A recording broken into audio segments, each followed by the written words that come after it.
Hebreus capítulo 4, versículo 12. Um versículo muito conhecido com muitas revelações. Carta aos Hebreus, capítulo 4, versículo 12. Final da Bíblia, a Bíblia termina no Apocalipse, você volta, encontra Judas, João, Pedro, Tiago, Hebreus, 4:12. Porque a palavra de Deus é viva e eficaz, é mais penetrante que qualquer espada de 2 gumes, que era a arma mais possante da época. Diz, e penetra até a divisão da alma e do espírito, até os chamados formados, aí teólogos, às vezes confundem a alma com o espírito, e das juntas e medulas, é apta para discernir os pensamentos e as intenções do coração. E às vezes nós não acreditamos nessa palavra, que Deus conhece os pensamentos, você é tentado, mas Deus conhece a intenção do coração. Nunca aceite a tentação no coração. Não apenas a tentação moral, de um adultério, de uma prostituição, entenda? Mas não atenda a nada que contradiz a palavra de Deus no seu coração, que às vezes aceitamos. O caso bem conhecido na Bíblia é o livro de Jonas. Vamos ao Jonas, capítulo 1. Eu preguei ontem no SOS da Fé. Veja como é profundo o livro de Jonas. Daniel, Oséias, Joel, Amós, Obadias. Depois do Obadias vem o Jonas. Capítulo 1, versículo 1. E veio a palavra do Senhor a Jonas, filho de Amitai, dizendo, levanta-te, e vai à grande cidade de Nínive, e clama contra ela, porque a sua malícia subiu até mim. E Jonas se levantou, para fugir de diante da face do Senhor, para Tarsis, e descendo a Jope, achou um navio que ia para Tarsis. Pagou, pois, a sua passagem, e desceu para dentro dele, para ir com eles para Tarsis, de diante da face do Senhor. Aí nós conhecemos a história, veio uma grande tempestade, muito forte mesmo. Eles começaram então a aliviar o peso do navio, para que o navio mais leve passasse pela tempestade, mas não adiantava, porque o assunto era espiritual, e ele só poderia ser resolvido no campo espiritual. Jonas então é identificado como o causador daquilo. E Jonas disse, me tirem do navio que essa tempestade vai parar. Não, tem que haver outro jeito, que loucura, pegar um homem e lançar o homem no meio dessa tempestade, Deus vai comprar o sangue desse homem de nós. Eles tentaram, não tinha jeito, até então que eles falaram, Senhor, tem misericórdia, ele está falando, não vamos fazer isso. Jogaram Jonas no mar, nós conhecemos, a tempestade cessou, parou, veio um grande peixe e engoliu o Jonas. Isso aqui não é lenda não, isso aqui é história. A Bíblia é a palavra de Deus, mas é um livro de história. Não é um livro de lendas. Não existe uma lenda na Bíblia. A Bíblia é a verdade, é a palavra de Deus. E o Jonas, então, ficou 3 dias e 3 noites, até que ele, então, suplicou o favor do Senhor, clamou a misericórdia, e Deus teve misericórdia. O peixe, então, jogou o Jonas na praia. Jonas foi e pregou para Nínive. O arrependimento foi tão sério, que o rei mandou que até os animais jejuassem. Cachorro latia, não tem água hoje. Berrava lá o cabrito, não tem jeito. Hoje não tem comida, não tem nada, todo mundo está... E isso aconteceu no capítulo 4, depois, vamos ler o último versículo do 3, para entendermos bem. Capítulo 3, versículo 10. E Deus viu as obras deles, como se converteram do seu mau caminho, e Deus se arrependeu do mal que tinha dito lhes faria e não o fez. A tradução aqui, arrepender, parece meio estranho, mas Deus não é filho do homem para que se arrependa. E por que está dizendo aqui? Não, Deus não executou o juízo, Deus executou a misericórdia. Somos nós. Salário do pecado é a morte. Mas quando, entenda, confessamos o pecado, encontramos a morte, encontramos a misericórdia de Deus. Então, eles encontraram a misericórdia de Deus. Mas veja agora o Jonas. Mas desgostou-se Jonas extremamente disso e ficou todo ressentido. Atenção, hein? E orou ao Senhor e disse, Senhor, não foi isso que eu disse estando ainda na minha terra? Por isso me preveni. Calma que a pessoa, daí é pior. Você falando fica pior do que do celular. Você falando ficou pior do que o celular, chamou mais atenção do que o celular. Calma que você está falando mais do que o celular. Então, e orou ao Senhor e disse, Senhor, não foi por isso que eu disse, estando ainda na minha terra, Por isso me preveni, fugindo para Tarse, pois sabia que és Deus piedoso e misericordioso, longânimo e grande em benignidade, e que te arrependes do mal. Veja como isso aqui é profundo para mim e para você. O Jonas não queria o quê? Que Deus usasse de misericórdia com aquele povo, mas se aquele povo se arrependesse, Deus então usaria de misericórdia, e às vezes isso acontece conosco. Aquela pessoa que destruiu o seu casamento, aquela pessoa que tirou a vida de alguém da família, aquela pessoa que te deu um prejuízo muito grande, aquela pessoa que lhe deu um grande prejuízo, e no fundo você quer o quê? Que aquela pessoa queime no inferno. O que é isso, pastor? Você deve ter ouvido bastante. Ele vai queimar no fogo do inferno, a mão de Deus vai pesar sobre ele. Não, Deus não quer. A vontade de Deus é que todo homem seja salvo. E às vezes, entenda, a pessoa não compreende isso, não entende isso, que esse é o amor de Deus. Eu falo que a porta é estreita, o caminho é apertado, como a Bíblia diz, e muita gente não entrará por causa do amor de Deus. É por causa do amor de Deus, sim, porque ele não consegue aceitar o amor de Deus pelo próximo. Ele aceita o amor de Deus para ele, mas para o próximo não. Se fosse com ele, ele gostaria da misericórdia, ele gostaria da compaixão, ele gostaria do perdão, mas quando é com outra pessoa, ele quer que a pessoa pague pelo que ela fez, e a Bíblia diz que não, que a vontade de Deus é que todo homem se arrependa e conheça a verdade, e às vezes nós não entendemos isso. Olhe para você mesmo, será que você não guardou algo no coração? Nós vamos passar para o próximo ano, e não adianta, Deus conhece o seu coração. Assim como se existia um desejo proibido, entendeu? Sabe? Como se existia esse desejo de vingança, que a pessoa pague pelo que ela fez, como Jonas tinha no seu coração, meu irmão, Deus não vai poder. Tem pessoas, Atos capítulo 7, versículo 39. Atos 7, 39.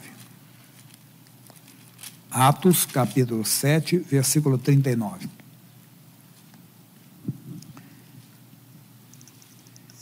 Diz, ao qual nossos pais não quiseram obedecer, antes o rejeitaram, e em seu coração se tornaram ao Egito. Quer dizer, eles não voltaram fisicamente para o Egito, mas voltaram no coração. Tem gente que nunca pulou a cerca, mas no coração pula. Não faça isso, porque Deus conhece o coração. Eu era garoto, minha mãe dizia, coração é terra que ninguém anda. Deus anda. Deus conhece o coração do homem. E Deus está vendo a pessoa aceitar o que é proibido no coração. Quer dizer, para uma pessoa, repare que isso aqui vale para nós. Como nós somos de Jesus, nós saímos do mundo, mas tem hora que parece que queremos voltar no mundo. Eu brinco com as pessoas que eu falo de homem, porque sou homem, fica mais fácil de explicar, né? Passa uma moça muito bonita, e ele é um homem casado, e a moça bonita olha para ele, dá aquele olhar de peixe morto, né? Dá uma piscadinha de olho, e, se eu não fosse da igreja, já pecou, miserável. Verdade, parece cômico, não é verdade? Ou então alguém te provoca, você deu sorte que eu sou de Jesus, senão eu ia quebrar a tua cara. Já quebrou, irmão, no coração.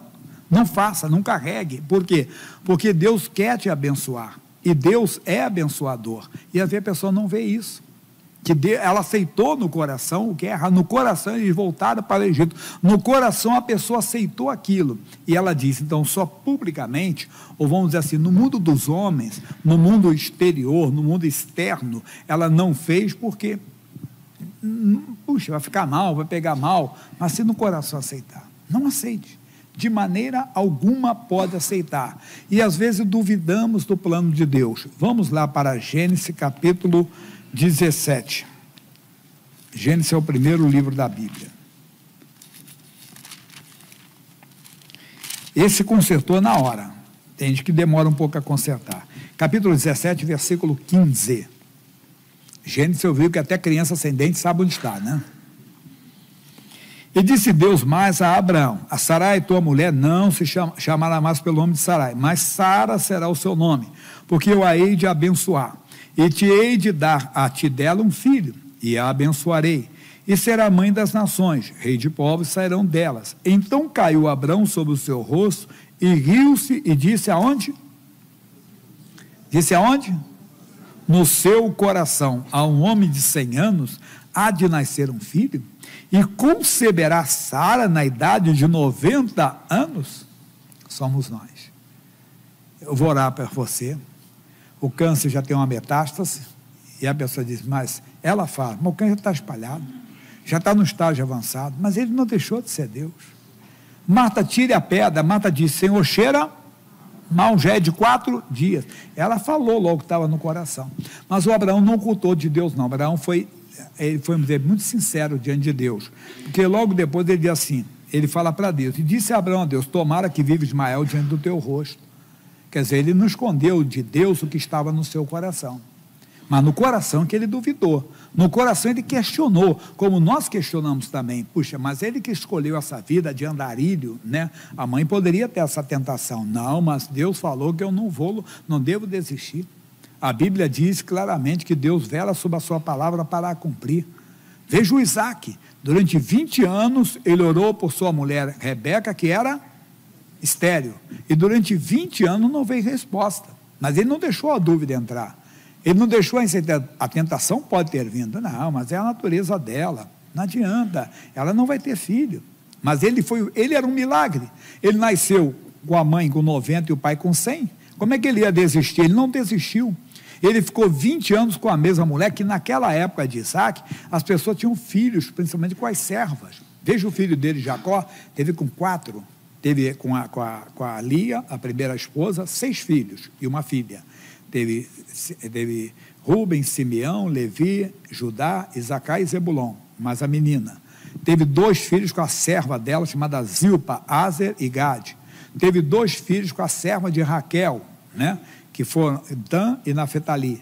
E teve mais 2 filhos derradeiros com a segunda esposa, que foi José e Benjamim. Por isso que eu estou falando para você, por quê? Porque o Isaac, tendo essa brecha, tendo essa porta aberta que era do passado, não. Ele que é um homem do Antigo Testamento, ele é exemplo para o homem do Novo Testamento. Ele foi marido de uma só mulher.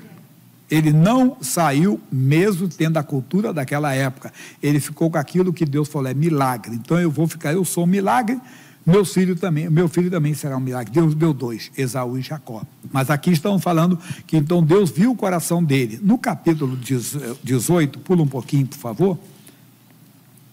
Versículo 9. E disseram-lhe, onde está Sara, tua mulher? E ele disse, ei-la aí na tenda. Diz, certamente tornarei a ti por esse tempo de vida, e eis que Sara, tua mulher, terá um filho. E ouviu Sara à porta da tenda, que estava atrás dele.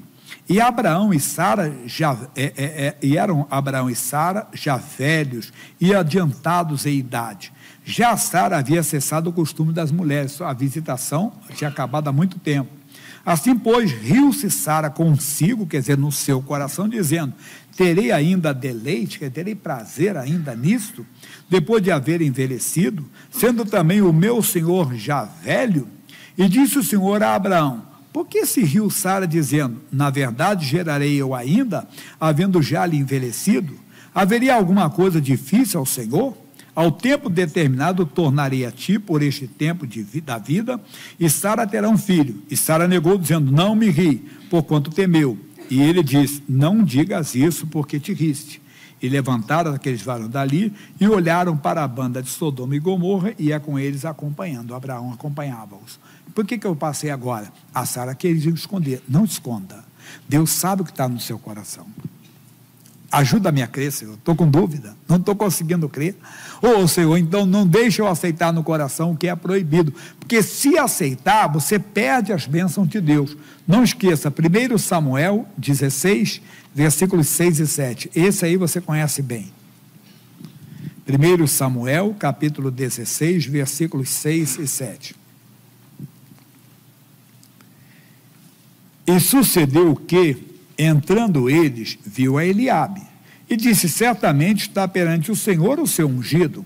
Porém o Senhor disse, não atente para a sua aparência, nem para a altura da sua estatura, porque eu o tenho rejeitado. Porque o Senhor não vê como vê o homem, pois o homem vê o que está diante dos olhos, porém o Senhor olha para o coração.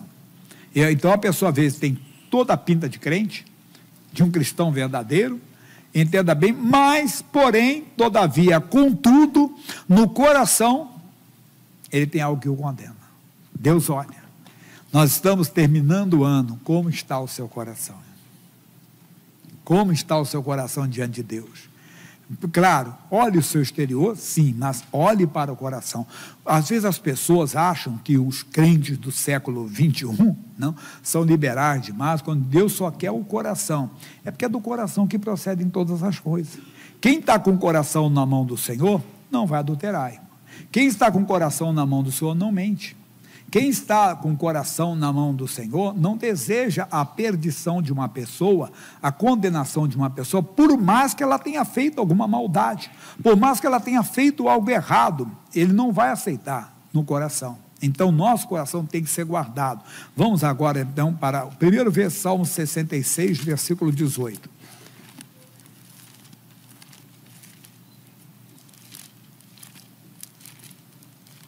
(66, 18).